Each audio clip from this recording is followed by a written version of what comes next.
before nangyari po ito, if you will recall, maraming mga patayan dun sa Negros. Not just in Negros but around the country. Maraming pinapatay na mga civilian na mga inosente ang New People's Army. In fact, around the country, we have recorded 50 of these executions made by the New People's Army. At karamihan nito, around 38 of these incidents are in Negros. So dahil dyan sa ginagawa ng NPA na yan, we have escalated our operations under the direction of General Reyes, Commander of Viscom, no? And the other units, yung ating Army units, Joint Task Force Spear, 3rd Infantry Division, at yung mga battalions nga natin, ano? We have escalated, intensified our operations to run against the New People's Army dahil hindi na po pwede yung ginagawa nila na patay lang dito ng mga inosenteng mga civilians just because they suspect them of helping government forces, helping the government.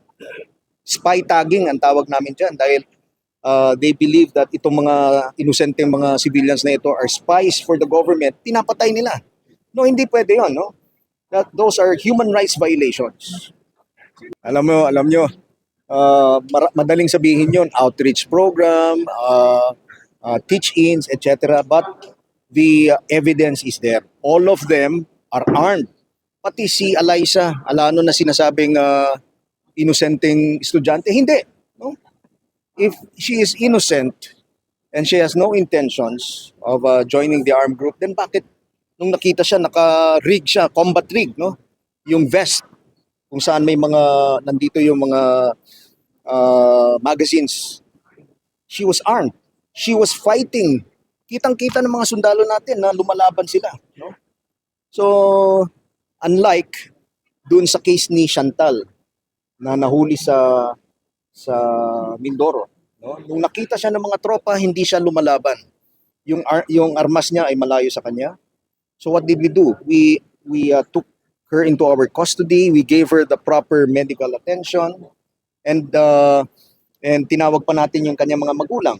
Sinundupan siya ng kanyang mga magulang, and she was brought back to the United States. Yeah? So ang ating mga sundalo ay hindi human rights violators. In fact, we respect the human rights of people. But once you start firing against our government forces, then you're a combatant, and of course, no, kasama ka sa maaring maging casualties.